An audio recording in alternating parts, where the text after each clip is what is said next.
hindi nila tinigil ang pagsugpong ng ating alien legalization program dahil hindi sila nilapitan ng mga inject. Gusto nila na bago nila ipairal itong alien legalization program ay makikipag-negotiate sila under the table with the Chinese. That is the real reason. Eh, 2 billion na yung nakitain sana ng alien legalization program, napunta na sana sa earthquake victims natin at sa iba pang mga serbisyo publiko ng ating gobyerno. For, in the 3 months that it was in effect, the program earned 90 million pesos for our government. Yung pera nyo napunta sana sa akin kung ginusto ko lang.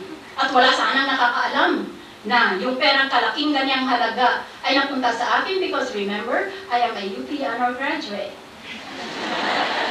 Pero they passed the resolution to suspend it, so as the principal architect of the program, out of delicadeza, I offered to resign. The president rejected the resignation.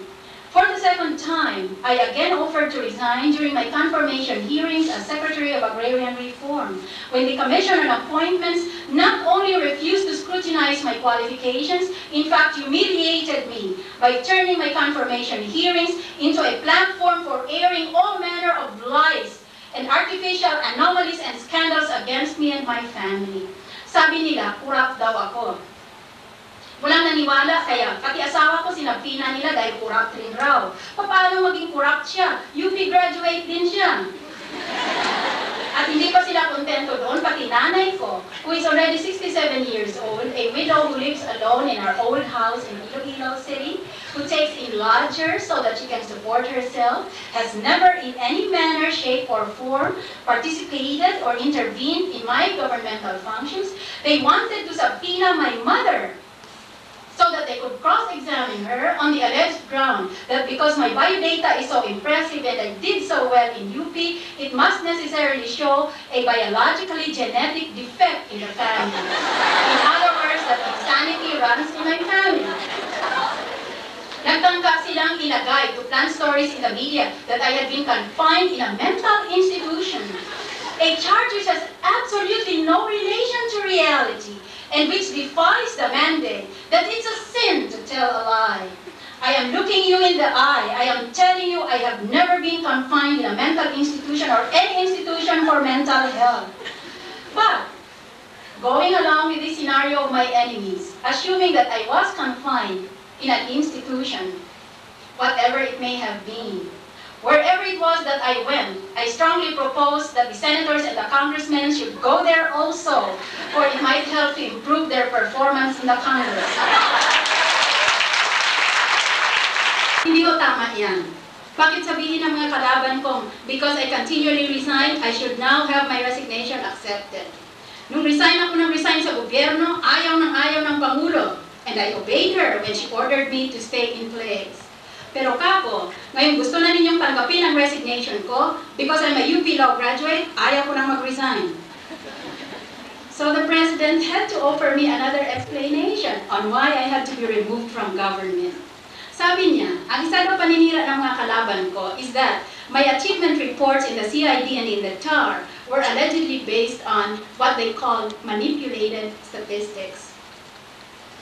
Minaniobra ko raw yung statistics ko so that I would sound as if I had achieved grandiose projects in office when it was not necessarily a reflection of the truth. Paano ko magagawa yan? When the achievement report of the Secretary of Agrarian Reform is nothing but a collation of the 13 separate achievement reports of our regional directors in the 13 regions throughout the country. And my enemies never realized that when they attempted to frame me up with this accusation that I was telling a lie to the Filipino people, they were accusing not only me, but all the 15,000 employees of the TAR of confabulating in a conspiracy of falsehood against the Filipino people. That is simply not true. Unlike my enemies, I do not tell a lie. Sa galit ko, na naniniwala pala si Pangulong Aquino kaya kong magsinungaling, napaliwanag ko tuloy kung bakit lumabas ako sa dyaryo na naka-bathing suit lang ako. Ayos yan. Okay, details. Immediately after I was kicked out of the Aquino cabinet, a major Manila newspaper published a full-page interview with me accompanied by a big photograph of myself wearing nothing but a bathing suit.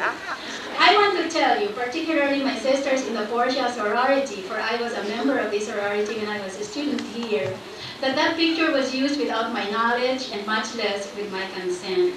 The photographer asked for permission to take pictures of me when I was indulging in my favorite marine hobby, which is swimming.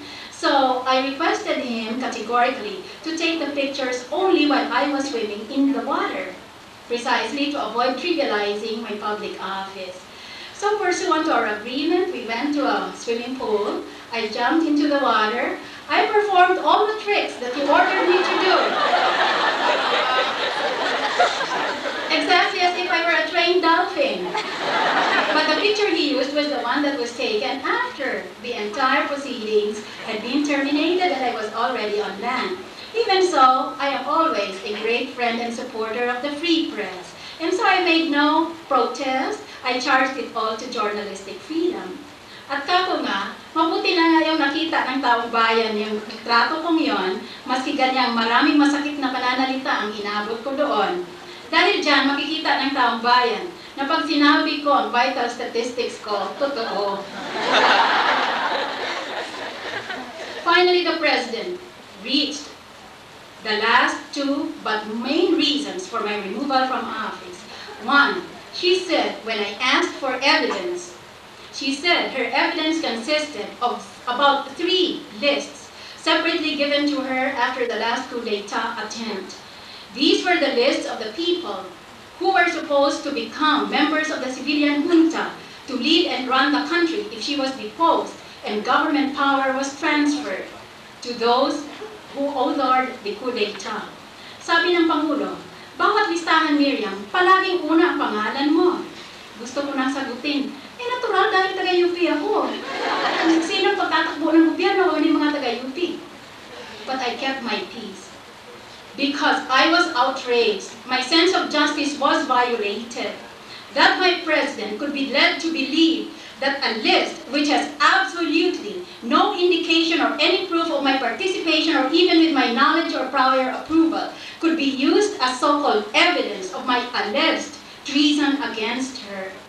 Hindi ba maliwanag na yung mga listahan na yan ay ginawa sadya lang para siraan ako? Na hindi naman ako tinanong kung payag ako, hindi nailagay yung pangalan ko doon. Dahil kung tanungin nila ako, siguradong sasabihin kong ayaw ko. Dahil hindi ko ugali na makikipagsabwat o makikipagtraidor sa aking Pangulo.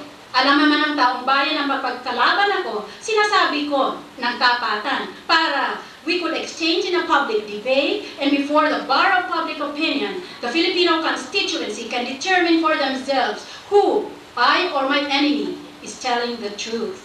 Hindi ko style yan na makikipagsabwat sa mga espya o sa mga traidor.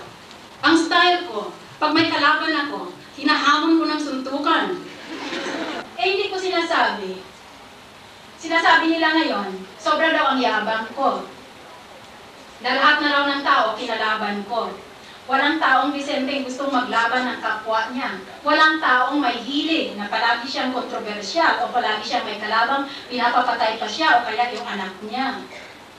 Pero, sana'y maintindihan ninyo na kung ganyang nagtatapangan ako, yan ay dahilan sa ating gobyerno nung ako'y nandoon, nakapaligid ako ng mga tulisan. Kung nakapaligid ba ako ng mga fellow alumni ko dito sa UP, or the other youth of our land, in the various campuses of our archipelago, I promise to behave in a civilized manner.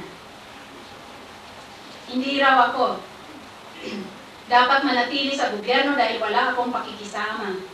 Ano ba ang ibig sabihin ng pakikisama sa ating gobyerno? Help me to analyze what our politicians mean by the value of pakikisama in our political system. Ang ibig ko sabihin ng pakikisama ay na kung may pagkamali ako sa gobyerno, ituruan nila ako in a spirit of constructive criticism at susundin ko ang sinasabi nila dahil nakakatanda sila at mas marunong sila sa akin. Pero ang ibig pala nila sabihin ng pakikisama ay ganito. Pag may bakante sa CID at meron akong aplikante na honor graduate o kaya bata, gusto kong mag-hire o mag-employ ng mga bata dahil may idealismo sila. Lalo na kung honor student. Maski wala siyang letter of recommendation sa isang makapangyarihang politiko. Yun ang taong gusto ko sanang ilagay sa ating gobyerno. Pero pag may bakanting ganyan, ay biro mo, mismong senador o kongresista ay pupunta sa CID office na napakaliit na opisina.